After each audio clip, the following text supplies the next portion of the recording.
প্রতি মুহূর্তে বার্তা কক্ষে আসে অসংখ্য তথ্যপাত্র, আর সেই তথ্যপাত্রগুলো বিশ্লেষণ করেই তৈরি হয় এক একটি সংবাদ। গুরুত্ব বিবেচনায় সেই সংবাদই হয়ে ওঠে আলোচিত ঘটনা কিংবা শীর্ষ খবর। প্রতিদিন ঠিক এই সময়টা আমরা হাজির হয়ে যাই দেশ টেলিভিশনের পর্দায় উল্লেখযোগ্য সংবাদগুলোর পর্যালোচনা নিয়ে। দর্শক সবাইকে আমন্ত্রণ জানিয়ে শুরু করছি দেশ সন্ধ্যার আজকের আয়োজন। আমি ফারনাজ জুই থাকছি পুরো আয়োজন জুড়ে আপনাদের সঙ্গে। বিপুল প্রত্যাশার মাঝে ডক্টর ইউনূসের অন্তর্বর্তীকালীন সরকার 1 মাস পূর্ণ করলো, সেই সঙ্গে বাংলাদেশের নতুন একটি রাজনৈতিক দল গঠন হলো। আলোচনায় আনতে চাই মোটা দাগে এই বিষয়গুলো। আর আজকের আলোচনা আমার সঙ্গে স্টুডিওতে আছেন একজন সম্মানিত অতিথি। এ পর্যায়ে পরিচয় করিয়ে দিচ্ছি। সর্দার ফরিদ আহমদ, সিনিয়র সাংবাদিক, স্বাগত জানাচ্ছি আপনাকে। বলছিলাম যে বিপুল প্রত্যাশার মাঝে ডক্টর ইউনূসের অন্তর্বর্তী সরকারের 1 মাস পূর্ণ হলো, প্রাপ্তির জায়গাটা যদি আমরা একটু পরিমাপ করতে চাই। ধন্যবাদ। আসলে 1 মাস খুব বেশি সময় নয়। 15 বছর যে জগদ্দল পাথরে জাতির সামনে এসে দাঁড়িয়েছিল বা ঘাড়ে চেপে বসেছিল, সেই তুলনায় 1 মাসের মধ্যে সব কিছু সমাধান হয়ে যাবে সেটা বড় কথা নয় বা সম্ভব নয়। তবে আমরা দেখব যে এই রাজনৈতিক যে সংস্কারের কথা বলা হচ্ছে, রাষ্ট্র সংস্কারের কথা বলা হচ্ছে, সেই সংস্কারের উদ্যোগ নিয়েছেন কিনা এই সরকার, এটা একটা বড় বিষয় দেখার। হ্যাঁ, আমরা কয়েকটি মোটা দাগে দেখেছি যে এই সরকার উদ্যোগ নিয়েছেন এবং আমরা কিছু ফলও পাচ্ছি। এর মধ্যে একটি হলো যেটা ব্যাংকিং খাতের যে সংস্কার, অর্থনীতি সংস্কার, সেই বিষয়গুলিতে বেশ কিছু পদক্ষেপ নিয়েছে। আমরা বলে থাকি যে ব্যাংকগুলো আলাম মুক্ত হয়েছে, এটা একটা বড় জিনিস। আমরা আরেকটা জিনিস লক্ষ্য করেছি, ডলারের সরবরাহ বেড়েছে, রেমিটেন্স বেড়েছে, এটা একদম স্বস্তির ব্যাপার এসছে। হ্যাঁ, একটা বিষয় এখনও ঘাটতি রয়েছে, সেটি হলো আইনশৃঙ্খলা পরিস্থিতি। এটা সরকার মোকাবেলা করার চেষ্টা করছে। বিশেষ করে পুলিশ বাহিনী এখনও তেমন কাজ করছে না, এরা অনেকে কাজ করছে না, কেউ পালিয়ে বেড়াচ্ছে অথবা ঠিকমতো দায়িত্ব পালন করছে না। এই বিষয়ে সরকারের জন্য একটি কঠিন চ্যালেঞ্জ হয়ে দাঁড়িয়েছে। তো শুরুতে যেটা বলছিলাম সেটি হলো যে এত বেশি সমস্যা বা এত বেশি দলীয়করণ প্রতিটা পদক্ষেপে, এটাকে একদিনে শেষ করা যাবে না। কিন্তু মানুষ জানতে চাচ্ছে যে এই অন্তর্বর্তীকালীন সরকার আসলে কি কি পদক্ষেপ নিয়েছে। যেমন শিক্ষা প্রতিষ্ঠানগুলিতে একটা পদক্ষেপ হয়েছে, বিভিন্ন ইউনিভার্সিটিতে ভাইস চ্যান্সেলর চেঞ্জ হচ্ছে, বিভিন্ন দায়িত্ব হচ্ছে, পরিবর্তন হচ্ছে। তারপরে আপনার আমলাতন্ত্রের যে বিশাল জটিলতা ছিল এবং দলীয়করণের চরম বহিঃপ্রকাশ ছিল, সেটার বিষয়ে সরকার হাত দিয়েছে। আসলে সব কিছু কাজ এখন চলমান। আরেকটা বিষয় যেটা প্রধান যেটা বিষয় সেটি হলো যে এই যে জুলাই গণহত্যার সাথে যারা জড়িত ছিলেন তাদেরকে গ্রেপ্তার অভিযান চলছে, বিভিন্ন জায়গায় মামলা হচ্ছে, এবং এই বিষয়টা কিভাবে সরকার ডিল করে এটা অনেকেই দেখার প্রত্যাশা রাখছে। আরেকটি বিষয় যেটা বড় ধরনের, সেটা পরশুদিন হয়েছে যে অপরাধ ট্রাইব্যুনাল যেটা হয়েছে, আন্তর্জাতিক অপরাধ ট্রাইব্যুনাল, সেটা চালু হয়েছে এবং সেখানে একজন প্রধান প্রসিকিউটর নিয়োগ দেওয়া হয়েছে। হ্যাঁ, এবং উনি একটা কথা বলেছেন যে হাসিনাকে এনে বিচার করা হবে। কারণ হলো সমস্ত গণহত্যার মূল ব্যক্তি উনি, কারণ উনি হলো প্রধান আসামি এবং যা করেছেন ওনার নির্দেশে সবাই করেছে। এই সমস্ত বিষয়ে যে উদ্যোগটা হয়েছে, এই উদ্যোগটা আমাদের দেখার বিষয় পরবর্তী সময় সরকারটা কিভাবে এগিয়ে নিয়ে। কিন্তু বর্তমান সময়ে একটি প্রশ্ন এসে দাঁড়িয়েছে, সেটা হচ্ছে গণঅভ্যুত্থান পরবর্তী সময় আসলে ভারত বাংলাদেশের সম্পর্কের বাস্তবতা এখন কি, সে বিষয়ে একটু বিস্তারিত জানতে চাই। দর্শক, আরও একজন অতিথি ইতিমধ্যে আমাদের স্টুডিওতে উপস্থিত হয়েছেন, পরিচয় করিয়ে দিচ্ছি। স্টুডিওতে আছেন এম আব্দুল্লাহ, সিনিয়র সাংবাদিক ও সাবেক সভাপতি বাংলাদেশ ফেডারেল সাংবাদিক ইউনিয়ন। আপনাকেও স্বাগত জানাচ্ছি। বলছিলাম যে ডক্টর ইউনূসের অন্তর্বর্তীকালীন সরকার 1 মাস পূর্ণ করেছে। আমরা যদি একটু পদক্ষেপগুলো বিবেচনা করতে চাই, সেটি সন্তোষজনক কিনা, সামনের দিনে কি চ্যালেঞ্জ রয়েছে অন্তর্বর্তীকালীন সরকারের? ধন্যবাদ। আমি ব্যক্তিগতভাবে মনে করি তাদের এ পর্যন্ত 1 মাসের যে দায়িত্ব পালনের সময় এবং পদক্ষেপগুলো, এটা ইতিবাচক ধারায় এগুচ্ছে আমার দৃষ্টিতে। 1 মাস কোনো সরকারের জন্য খুব বেশি সময় উল্লেখ করার মতো সময় না। আমরা দেখব যে 15-16 বছর ধরে যে একটা জগদ্দল পাথরের মতো একটা সরকার ছিল এবং সেই সরকারটি কোনো স্বাভাবিক সরকার ছিল না। 3 মেয়াদে একটি সরকার, একটি দলের সরকার ছিল। তারা পুরো দেশটাকে তাদের দলীয় মোড়কে পুরো দেশটাকে নিজেদের মতো করে সাজিয়েছে এবং তাদের লক্ষ্য ছিল কখনো বলেছে 2041 সাল, কখনো 50 সাল, এরকম কথাও আমরা শুনেছি। ওই পর্যন্ত এদেশে অন্য কোনো ক্ষমতার পরিবর্তন হবে না, সেভাবেই তাদেরকে সেটা তারা সাজানোর চেষ্টা করেছে। এরকম একটা সাজানো গোছানো দীর্ঘমেয়াদী পরিকল্পনা, নীল নকশার অংশ হিসেবে যেভাবে সাজানো হয়েছে, এরকম একটা দেশ এভাবে যারা দায়িত্ব নিয়েছেন তারা আবার কোনো রাজনৈতিক সরকার না, অরাজনৈতিক সরকার। এরা এই জাতীয় কাজের জন্য তাদের কখনো চিন্তার মধ্যেও ছিল না দেশ শাসন করতে হবে এবং হঠাৎ করে তাদের উপর দায়িত্বটা পড়তেছে নোবেলজয়ী ডক্টর ইউনূসের সরকারের উপর। তো সুতরাং তারা 1 মাসের মধ্যে মানুষের আকাঙ্ক্ষাকে কেন্দ্র করে তারা যে দায়িত্বটা নিয়েছেন, তারা এই সময়ের মধ্যে এই আকাঙ্ক্ষার জায়গাগুলোকে অ্যাড্রেস করার চেষ্টা করেছেন এবং সেই ক্ষেত্রে আমি মনে করি তারা অনেকটাই সফল হয়েছেন এবং মানুষের মধ্যে আশার যে জায়গা সঞ্চার করা এবং মানুষ আশাবাদী হতে শুরু করেছে যে বাংলাদেশে যে দীর্ঘদিন যে পুরো রাষ্ট্রটাকে যে তছনছ করে দেওয়া হয়েছে, রাষ্ট্রীয় ব্যবস্থা, সাংবিধানিক প্রতিষ্ঠান, প্রশাসন থেকে শুরু করে বিভিন্ন বাহিনী দলীয়করণের মাধ্যমে যে অবস্থা, কোনো বাহিনী তো কোনো সরকারের বাহিনী ছিল না, এটা একটি দলের একজন ব্যক্তির ইচ্ছা অনিচ্ছা, তার স্বেচ্ছাচারিতার একটা প্রতিফলন সব জায়গায় ছিল। তো সেই জায়গাগুলো মেরামত করে রাষ্ট্র সংস্কারের যে কথাটা আমরা বলছি বা শুনছি, দেশের সংস্কারের যে কথাটা, প্রশাসন সংস্কারের যে কথাটা শুনছি, এই অনেকগুলো পদক্ষেপ এটা এই 30 দিনের মধ্যেই হয়ে যাবে, এটা আমার মনে হয় দেশের কোনো মানুষ ওইভাবে প্রত্যাশাও করেনি। কিন্তু এটার যে শুরু করা এবং সদিচ্ছা, এই জায়গাটা তারা প্রতিফলন ঘটাতে পেরেছেন। এবং এর মধ্যে গুরুত্বপূর্ণ যে জায়গাগুলো আমি যেটা শুনছিলাম আমাদের আরেকজন আলোচক ফরিদ ভাই যে কথাগুলো বলছিলেন, যে এই সময়ে এমন কিছু পদক্ষেপ নেওয়া হয়েছে যার কারণে মানুষের আস্থাটা তারা অর্জন করতে পেরেছেন। যে একটি সরকার প্রথমে দায়িত্ব নেওয়ার পরে যে তাদের উপর যে প্রাথমিক যে আস্থার জায়গাটা তৈরি করা, এটা তারা কিন্তু করতে পেরেছেন।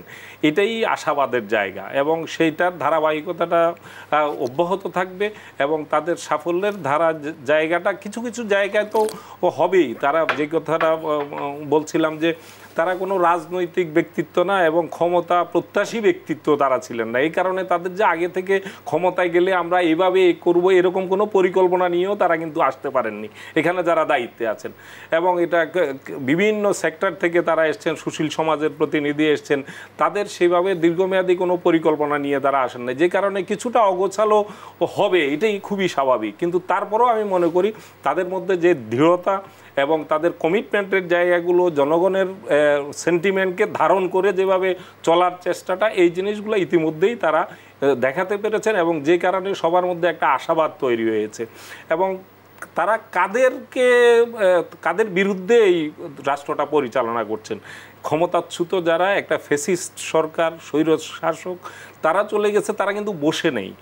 ডক্টর ইউনূসের গতকালই সম্ভবত বলেছেন যে তারা কিন্তু যাদের পতন ঘটেছে তারা কিন্তু বসে নেই। এবং সেই দলটা কোনটা, সেটা হচ্ছে আওয়ামী লীগ। যে আওয়ামী লীগের রক্ত মাংস হচ্ছে তাদের ফ্যাসিজম। অন্যদেরকে এর আগে আপনাদের স্মরণ আছে 2001 সালে যখন ক্ষমতাসীন হয়েছিল মানে আওয়ামী লীগকে পরাজিত করে যারা ক্ষমতায় এসেছিল, জোট সরকার বলেছিল একদিনের জন্য শান্তিতে থাকতে দেব না। একটা নির্বাচনের মাধ্যমে বিপুল ভোটে 200-র বেশি আসন নিয়ে যে সরকারটি, জোট সরকারটি ক্ষমতা গ্রহণ করেছিল, তাদেরকেই বলেছিল যে একদিনের জন্য শান্তিতে থাকতে দেবে না। আর এখানে তো একটা করুণ পরিণতির মধ্য দিয়ে তাদের বিদায় নিতে হয়েছে, দেশ থেকে পালাতে হয়েছে। তো তারা যে বসে আছে এমনটা ভাবার কোনো কারণ নাই। প্রতিটা মুহূর্ত দেশকে অস্থিতিশীল করার জন্য আমরা আজকেও দেখছি যে একটা গ্রুপ আজকে একটি গুরুত্বপূর্ণ সড়ক অবরোধ করে বসে আছে। এখন দাবি, চারিদিকে দাবি দাবি আর দাবি। গত 16 বছর এদের অন্ততপক্ষে গত 30-35 দিনে যাদেরকে মাঠে দেখা যাচ্ছে, এদেরকে অন্তত আমরা একজন সংবাদকর্মী হিসেবে এদেরকে এসব দাবি দাওয়া নিয়ে আমরা কোথাও মাঠে নামতে দেখিনি। বিরোধী দল মাঠে ছিল, অন্যান্য যারা ছিল তারা কিন্তু এখন নাই। এখন যারা আছে দাবি নিয়ে মাঠে আসছে, এরা কিন্তু সব নতুন মুখ এবং এরা এসব দাবির মোড়কে প্রকৃতপক্ষে যে পতিত সরকার, তাদের লোকজনই এখানে নানান বাহানায়, নানান ছলছুতায় তারা কিন্তু এই রাস্তায় নেমে এসে দেশকে অস্থিতিশীল করা, দেশকে অচল করে দেয়া, এই কাজগুলো করছে। এইগুলো প্রতিরোধ করবেন না তারা, যে সংস্কারের কাজ করবেন, যে কমিটমেন্ট নিয়ে আসছেন জনগণের কাছে, যে দায়বদ্ধতার জায়গা তাদের আছে, যে একটা অভ্যুত্থানের মধ্য দিয়ে একটা আশা জায়গা নিয়ে পরিস্থিতিতে তারা এসছেন, সেগুলো করবেন নাকি এ ধরনের অস্থির পরিস্থিতিগুলো মোকাবেলা করবেন, এটা একটা গুরুত্বপূর্ণ প্রশ্ন। তারপরও এরই মধ্যে তারা আনসারদের যে একটা দূরভিসন্ধি ছিল সেটা তারা মোকাবেলা অত্যন্ত সাফল্যের সাথে মোকাবেলা করেছেন। আমরা দেখেছি রিক্সা চালকদেরকে পর্যন্ত শাহবাগে অবরোধে নামিয়ে দেওয়া হয়েছে, যেটা আমরা গত 50 বছর 53 বছরের ইতিহাসে আমরা দেখি না। এবং তারা এরকম দাবি করে বসে যে রিক্সা চালকদেরকে দেশের যে সংস্কার হবে সেখানে তাদের প্রস্তাবনা তাদের বিবেচনায় নিতে হবে। রিক্সা চালকরা সেই প্রস্তাবনায় তাদের প্রতিনিধি চাচ্ছে। তো এগুলো এ ধরনের অনেক হাস্যকর বিষয় আমরা দেখছি, যে এটা মূলত হচ্ছে যে পতিত যারা আছে, পতিত আওয়ামী লীগ, তারা বিভিন্ন রূপে কিন্তু এই সরকারকে আমরা বলতে পারি যে পরাজিত শক্তির দোসরদের ষড়যন্ত্র এখনো থেমে নেই। না, দোসর শুধু না, পরাজিত শক্তিরই ষড়যন্ত্র থেমে নেই। দোসরদেরকে দিয়ে বাস্তবায়ন করা হচ্ছে, কিন্তু পরাজিত শক্তি তারা বসে নেই। তারা আমরা দেখলাম যে অরাজনৈতিক একটা আন্দোলন কিন্তু সরকার পতনের আন্দোলনের রূপ নিয়েছে। সেই জায়গা থেকে দীর্ঘদিনের ফ্যাসিবাদের বিরুদ্ধে কিন্তু এই আন্দোলন, কিন্তু রাজনৈতিক দলগুলো দাবি করছে যৌক্তিক সময় নির্বাচন, রাষ্ট্র সংস্কার নাকি নির্বাচন, কোনটি বেশি জরুরি এই বাস্তবতায়? সে প্রশ্নটি রেখে যাচ্ছি আপনার কাছে। একটা বিরতির সময় হয়েছে। দর্শক, দেশকন্থার এই পর্যায়ে একটা বিরতি নিচ্ছি, সাথেই থাকুন।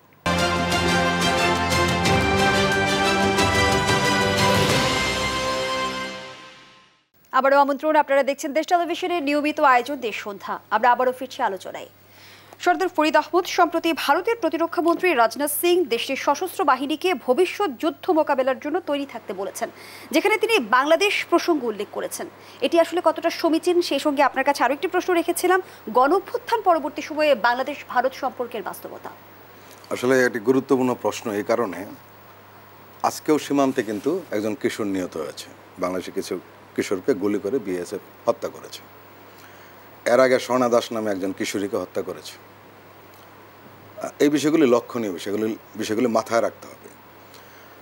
ভারতের উত্তরপ্রদেশের লখনৌতে 3 বাহিনীর কমান্ডারদের একটা মিটিং ছিল। সেখানে দেশটির প্রতিরক্ষা মন্ত্রী রাজনাথ সিং বক্তব্য রেখেছেন, যেটি নিয়ে ভারতীয় মিডিয়া এবং বাংলাদেশের মিডিয়া এবং কূটনৈতিক মহলে ব্যাপক আলোচনা হচ্ছে। এমনকি আমি লক্ষ্য করেছি বিদেশি কিছু মিডিয়াতেও এই বিষয়টা জোরালোভাবে এসেছে এবং গুরুত্বের সাথে এসেছে। হঠাৎ করে কেন রাজনাথ সিং বাংলাদেশের বিষয়ে সজাগ দৃষ্টি রাখার জন্য তার সশস্ত্র বাহিনীকে বললেন? এটি দুটো কারণ হতে পারে। একটি কারণ হলো যে বাংলাদেশকে এক ধরনের হুমকি দেওয়া, যেটা তারা দীর্ঘদিন ধরে করেছে, দাদাগিরি যেটাকে আমরা বলি, সে কাজটি যারা করেছে সেরকম একটা করার চেষ্টা করা, এক ধরনের ভয় দেখানো। আরেকটি বিষয় আছে অভ্যন্তরীণ। ভারতে কিন্তু একটা রাজনীতির একটা বিষয় রয়েছে, সেটি হলো ওরা একটা শত্রু খেলা খেলে। বর্তমানে হিন্দুত্ববাদী বিজেপি সরকার ক্ষমতা রয়েছে। হিন্দুত্ববাদী তাদের নির্বাচনের ট্রাম্প কার্ড, তাদের রাজনীতির ট্রাম্প কার্ড। এখন প্রশ্ন হলো যে যখনই কোনো নির্বাচন সামনে আসে তখন তারা কিন্তু এই ট্রাম্প কার্ডটা ব্যবহার করে, প্রতিবেশী কাউকে শত্রু হিসাবে চিহ্নিত করে। পাকিস্তান তাদের শত্রু রয়েছেই, চীনের সাথে তাদের সম্পর্ক ভালো নেই। এমনকি নেপাল যারা হিন্দু রাষ্ট্র, সেই রাষ্ট্রের সঙ্গেও কিন্তু দিল্লির সম্পর্ক ভালো নয়, একেবারেই ভালো নয়। মাঝখানে সবেদন নীলমণি ছিল বাংলাদেশ। বাংলাদেশের জনগণের সাথে ভারতের কোনো সম্পর্ক ছিল না, দিল্লির কোনো সম্পর্ক ছিল না। এমনকি কোনো রাজনৈতিক দলের সাথেও তাদের সম্পর্ক ছিল না। আসলে তারা সম্পর্ক রেখেছে শুধু হাসিনার সঙ্গে। এই স্বৈরাচার হাসিনা যখন পালিয়ে গেল, তার আশ্রয়স্থল যথারীতি দিল্লি হয়েছে। এখন প্রশ্ন হলো, সামনে 3টি রাজ্যে নির্বাচন রয়েছে, বড় ধরনের নির্বাচন। একটা হলো কাশ্মীর, আরেকটি হলো হরিয়ানা, আর হলো ঝাড়খণ্ড। এবং 3টি রাজ্যের মধ্যে একটি রাজ্যে বিজেপি ক্ষমতা রয়েছে, হরিয়ানায়। এবং ধারণা করা হচ্ছে সেখানে তারা গোহারা হারবে, কংগ্রেস জিতবে, এরকম একটা ধারণা করা হয়েছে। কংগ্রেস সেখানে আম আদমি পার্টির সাথে জোট করেছে এবং নিঃসন্দেহে সবাই ধরেই নিচ্ছে, ইন্ডিয়ার মিডিয়াগুলো বলছে যে সামনে হরিয়ানাতে আর বিজেপি সরকার থাকছে না, সেখানে কংগ্রেস আপ সরকার হবে। এবং আগে থেকেই ঝাড়খণ্ডে একই অবস্থা ছিল, আগে থেকেই কংগ্রেস সমর্থিত সরকার ছিল। এবং জম্মু ও কাশ্মীরের ব্যাপারটা, সেখানে তারা নানান ধরনের আসন বন্টন, সীমানা বন্টন, এরকম নানান ধরনের ক্যারিকাচার করে তারা চাচ্ছিল একজন হিন্দুকে জম্মু ও কাশ্মীরের মুখ্যমন্ত্রী বানাবে। কিন্তু সেখানেও নানান ধরনের জামালা হচ্ছে নিজ দলের ভিতরেই। এই কারণে হয়েছে কি, তারা একটা শত্রু তৈরি করার চেষ্টা করছে। তারা বোঝাতে চাচ্ছে যে ইন্ডিয়া খুব কিছু সমস্যার মধ্যে পড়েছে, সবাইকে সজাগ থাকতে হবে। এটা নির্বাচনের একটা খেলা রয়েছে। আরেকটি বিষয় হলো, 71 সালের পরে বাংলাদেশের ব্যাপার নিয়ে ভারত এত অস্বস্তিকর অবস্থায় পড়েনি। এমনকি 75-এর 15ই আগস্টের পরবর্তী সময়েও ভারত এত সমস্যা পড়েনি, এত বিব্রতকর অবস্থায় পড়েনি। আপনি শুনে অবাক হবেন, ভারতের 3 নম্বর সবচেয়ে শক্তিশালী ব্যক্তি যারা প্রতিরক্ষা উপদেষ্টা বলা হয়, সেগুলো অজিত গোপাল, এমনও গুজব ছড়িয়েছিল ভারতীয় সোশ্যাল মিডিয়ায় যে উনি পদত্যাগ করেছেন বা ওনাকে বহিষ্কার করা হয়েছে, কিন্তু উনি কিন্তু মোদি, অমিত শাহ, এরপরে অজিত গোপাল। এর মানেটা হলো যারা এখানে তারা চরমভাবে ব্যর্থ হয়েছে, তারা মনে করেছিল যে এখানে সব কিছু তাদের ঠিকঠাক রয়েছে, কোনো কিছু সমস্যা নেই, সব তাদের মতোই চলবে, এবং তারা সবসময় একটি স্বৈরাচার অগণতান্ত্রিক একটি সরকারকে সমর্থন দিয়েছে। তারা বাংলাদেশের জনগণের মতামত, তাদের ভাষা, তাদের ইচ্ছা কোনো কিছুকে তোয়াক্কা করে নাই। কিন্তু ঘটনা ঘটে গেছে। এবং আরেকটা সমস্যার সামনে এসছে, যেটা আমাদের দ্বিপাক্ষিক সমস্যা, মানে একদম বড় ধরনের একটা বাধা হয়ে দাঁড়িয়েছে, সেটি হলো হাসিনার দিল্লিতে অবস্থান, ভারতের অবস্থান।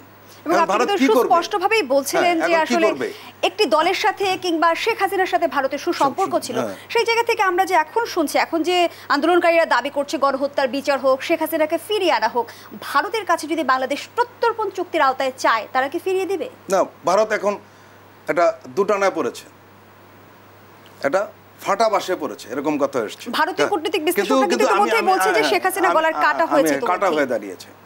প্রশ্নটা হলো যেটা, সেটা হলো ভারতের একটি বড় অংশ এখন চাচ্ছে না যে শেখ হাসিনা দিল্লিতে থাকুন। কারণ কি জানেন? কারণ হলো ওনার সেখানে থাকা না থাকার উপরে বাংলাদেশের সঙ্গে সম্পর্কের টানাপোড়েন চলবে।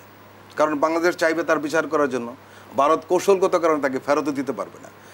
আপনি জানেন নিশ্চয়ই যে ভারত হেন চেষ্টা করে নাই যে হাসিনাকে ভারতের বাইরে পাঠিয়ে দেওয়ার জন্য। এমনকি ইউরোপের প্রত্যেকটা দেশের চেষ্টা করেছে, কিন্তু গণহত্যাকারী হিসেবে চিহ্নিত হওয়ার কারণে তারা কেউ রাজি হয়নি।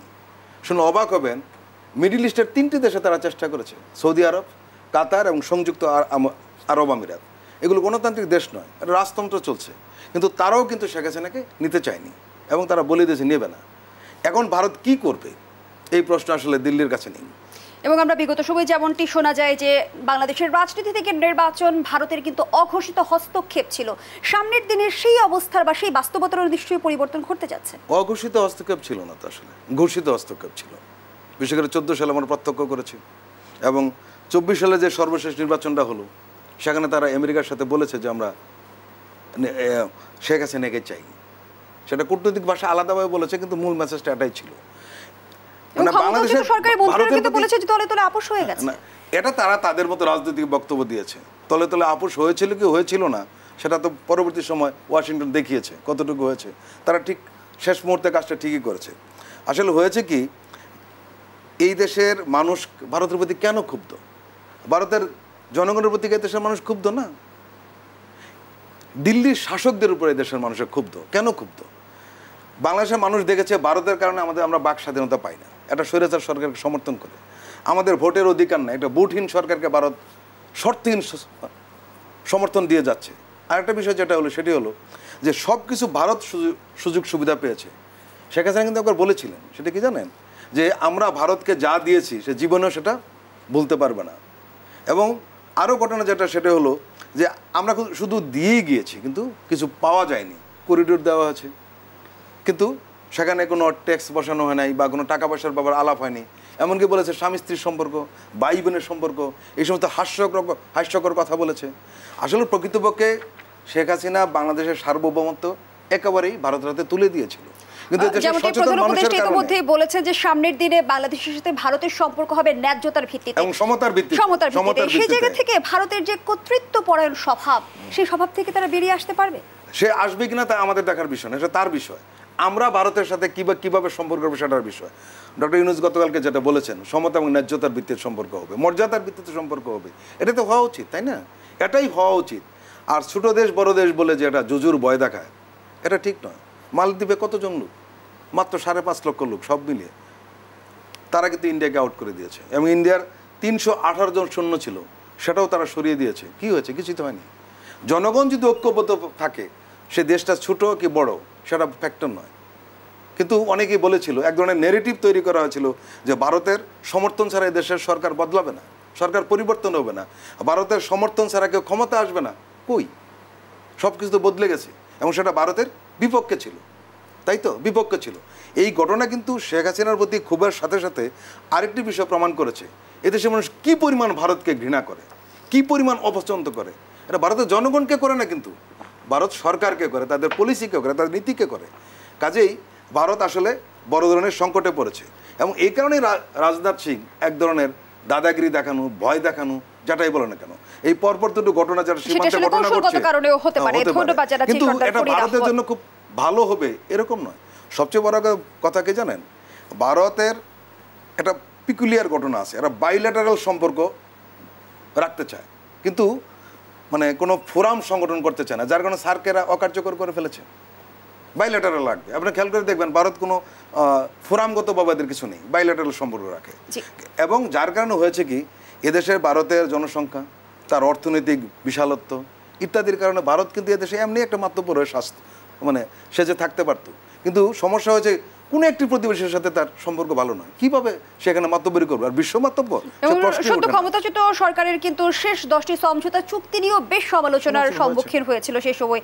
সেই আলোচনায় ফিরতে চাই, পর্যায়ে ধন্যবাদ জানাচ্ছি জনাব এম আব্দুল্লাহ।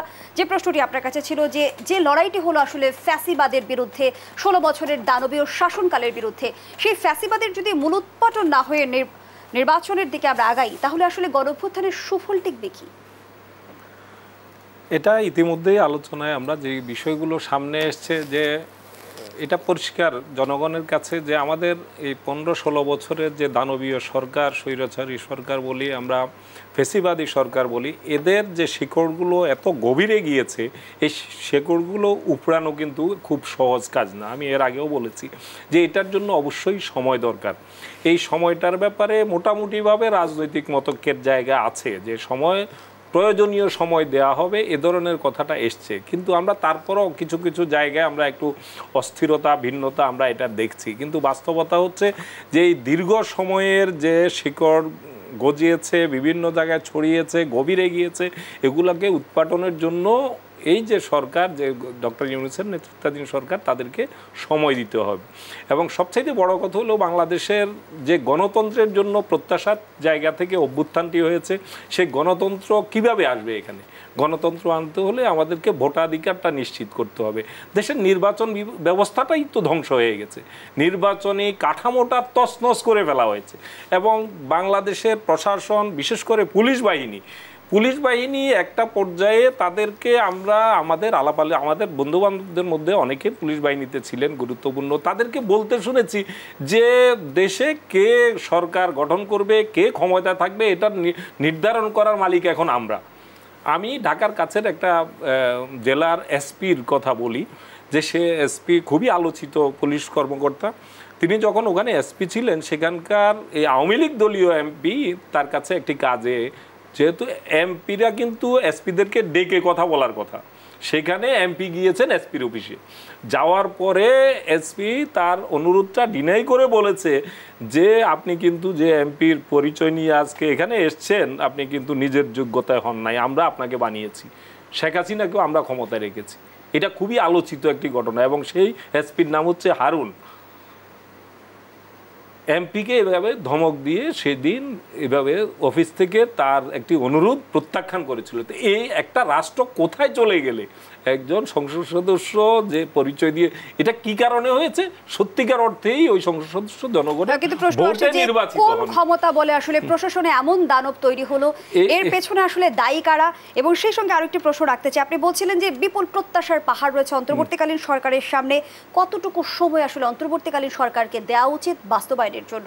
দুটি প্রশ্নই থাকছে আপনার কাছে। আবারও বিরতির সময় হয়েছে। দর্শক, দেশ সন্ধানের পর্যায়ে আবারও বিরতিতে যাচ্ছি, সাথেই থাকুন।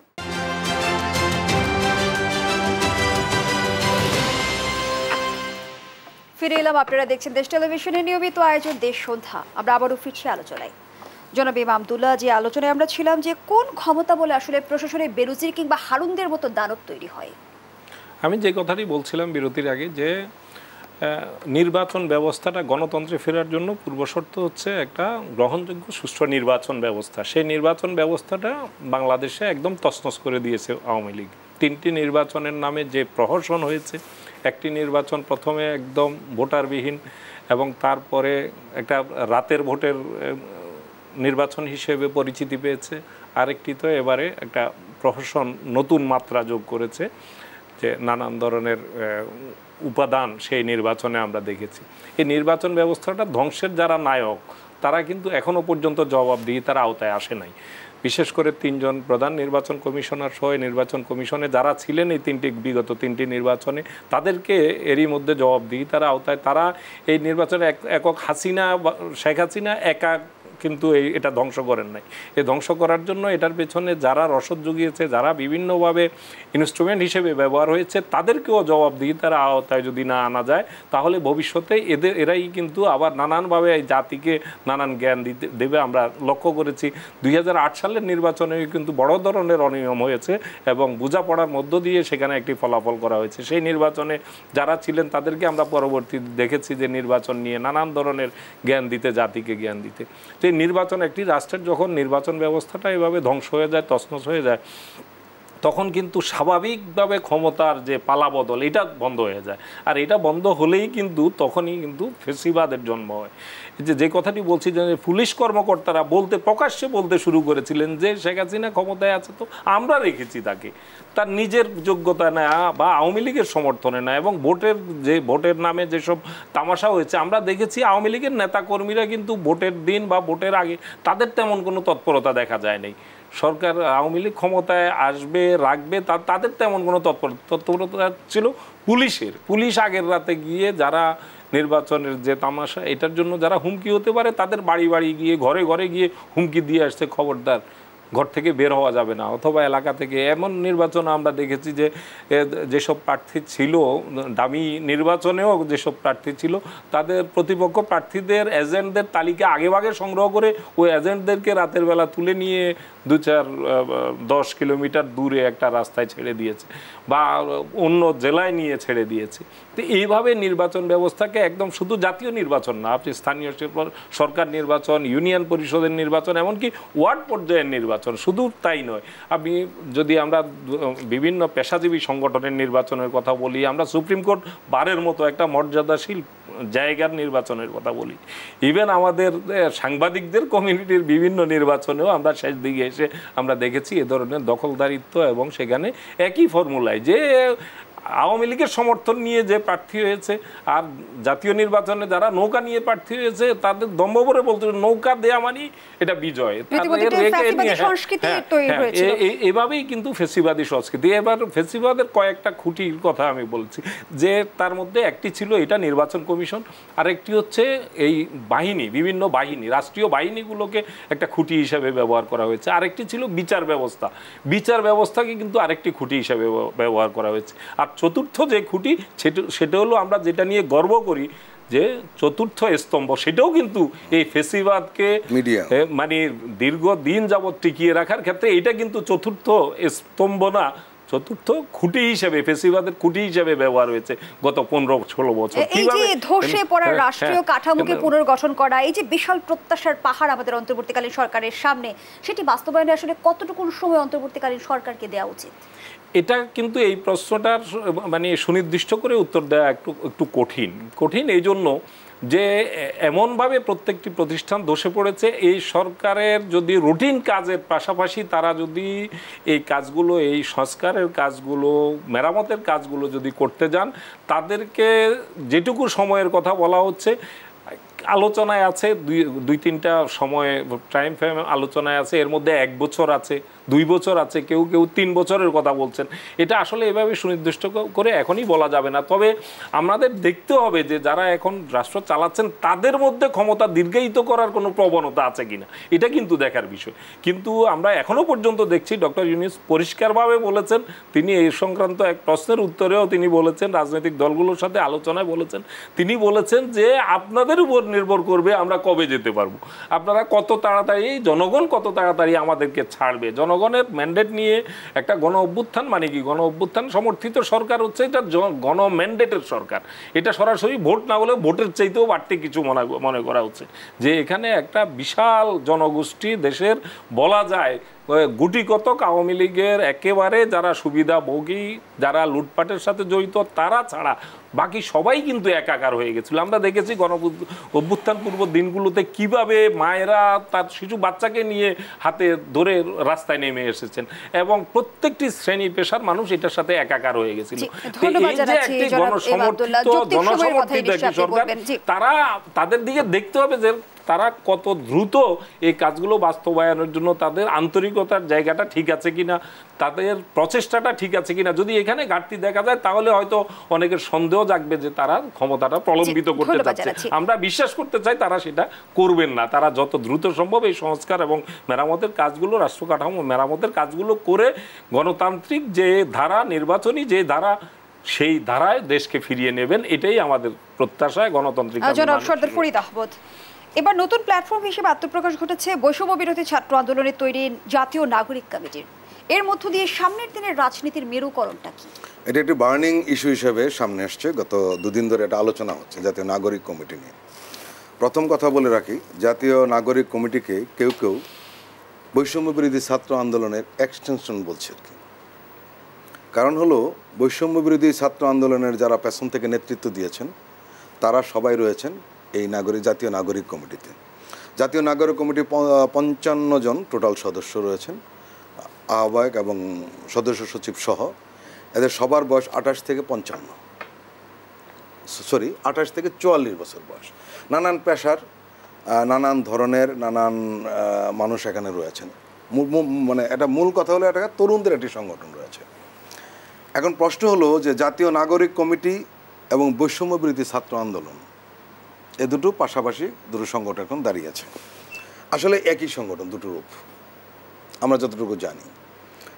শুধু শর্ত হলো যে জাতীয় নাগরিক কমিটিতে কোনো ছাত্র থাকবে না, আর যথারীতি বৈষম্য বিরোধী ছাত্র আন্দোলন তো ছাত্রই থাকবে না, থাকার সুযোগও নেই। তারা স্পষ্টভাবে বলছে যে এটি রাজনৈতিক প্ল্যাটফর্ম, রাজনৈতিক দল নয়। না, তারা যেটা বলেছে এটা প্রেশার গ্রুপ হিসেবে তারা কাজ করবে। তারা যে সুস্পষ্টভাবে যেটা বলেছে তাদের ঘোষণা, সেটা হলো তারা এই সরকারের সাথে সহযোগিতা করবে এবং জবাবদিহিতা চাইবে। এর মানে তাদের 8টা কাজের মধ্যে একটি কাজ এটি, এরকম একটা কাজ। তারা সংবিধানের পুনর্লিখনের ব্যাপারে একটা গণপরিষদ গঠনের কথা বলেছে, রাজনৈতিক কাঠামোতে পরিবর্তন। এখন প্রশ্ন হলো যেটা এসছে, সেটা হলো যে এই জাতীয় নাগরিক কমিটিকে রাজনৈতিক দলে রূপান্তর হবে? এই প্রশ্নের জবাবে আমরা মোটামুটি ধরে নিতে পারি হতেও পারে, হওয়ার সম্ভাবনাটাই বেশি। কারণ তারা জেলা পর্যায়ে কমিটি করবে, উপজেলা পর্যায়ে কমিটি করবে, বিভাগীয় কমিটি করবে। কাজে শহরগুলিতে যে বিভাগের শহরগুলি, সেখানে কমিটি হবে। এটা আসলে রাজনৈতিক দল এখনো ঘোষণা করছে না, তারা প্রেশার গ্রুপ বা জবাবদিহিতা চাওয়ার গ্রুপ হিসাবে তারা নিজেকে পরিচয় দিয়েছে। কিন্তু শেষ পর্যন্ত কিন্তু অতীতে বলে, এবং অতীতে অনেক ঘটনা আছে যে এরকমভাবে এসে পরে একটা রাজনৈতিক দল হয়। এই ফাঁকে আমি আপনাকে একটা কথা বলে রাখি যে গণঅভ্যুত্থান হওয়ার পরে, ছাত্র জনতার যে অভ্যুত্থানটা হওয়ার পরপরই ইংল্যান্ডের থেকে খুব বিখ্যাত, বিশ্ববিখ্যাত পত্রিকা যেটা দ্য গার্ডিয়ান, সেখানে কিন্তু একটা রিপোর্ট ছাপা হয়েছিল যে বাংলাদেশে এখন নতুন রাজনৈতিক শক্তির উদ্ভব হতে যাচ্ছে। সম্ভবত এটা হতে পারে, এটা তো রাজনৈতিক শক্তির উদ্ভব হবে। এখন প্রশ্ন এসছে যে এরা সরকারের পার্ট বলছে, এরাই এই সরকারের সাথে যারা জড়িত রয়েছেন তাদের অনেকের সাথে এই নাগরিক কমিটির নেতাদের সম্পর্ক রয়েছে। আমরা জানি, সবাই জানে, আমরা জানি না, সবাই জানে। এখন তারা এদের সহযোগিতা করবে, আবার জবাবদিহিতা চাইবে এবং নিজেকে নিজে জবাবদিহিতা চাইবে, এই প্রশ্ন উঠেছে। দ্বিতীয় যে প্রশ্নটা উঠেছে যে তারা রাজনৈতিক দল যদি গঠন করে তাহলে তারা কীরকমভাবে এগোবে, সেই প্রশ্ন এসছে। কারণ হলো আমাদের দেশে এখানে কিন্তু খুব তীব্র সমালোচনার জন্য কেউ কেউ কিংস পার্টির কথা বলেছে, যারা কি কিংস পার্টির মতো যে বর্তমান সরকারের সহায়তা নিয়ে এরা দাঁড়াবে, এই সমালোচনা এসছে। আমাদের মনে হয়েছে যে এটা আরো স্পষ্ট হয়ে যাবে, খুব বেশি সময় লাগবে না, এটা রাজনৈতিক দল হবে না, প্রেশার গ্রুপ থাকবে। কিন্তু একটা বিষয় যেটা, সেটা হলো যে আমার ব্যক্তিগতভাবে যেটা মতামত হয়েছে সেটা হলো এত দ্রুত এই ধরনের কমিটি তারা কেন করলেন, না করলে ভালো হতো। আসলে এটা গোষ্ঠীবদ্ধ হয়ে গেলে কি আলোচনার একেবারেই ক্ষমতাটা কমে যায়। দুজনকে অসংখ্য ধন্যবাদ জানাচ্ছি। দর্শক, এখানেই শেষ করছি দেশবন্ধুর আজকের আয়োজন। ধন্যবাদ আমাদের সাথে থাকার জন্য।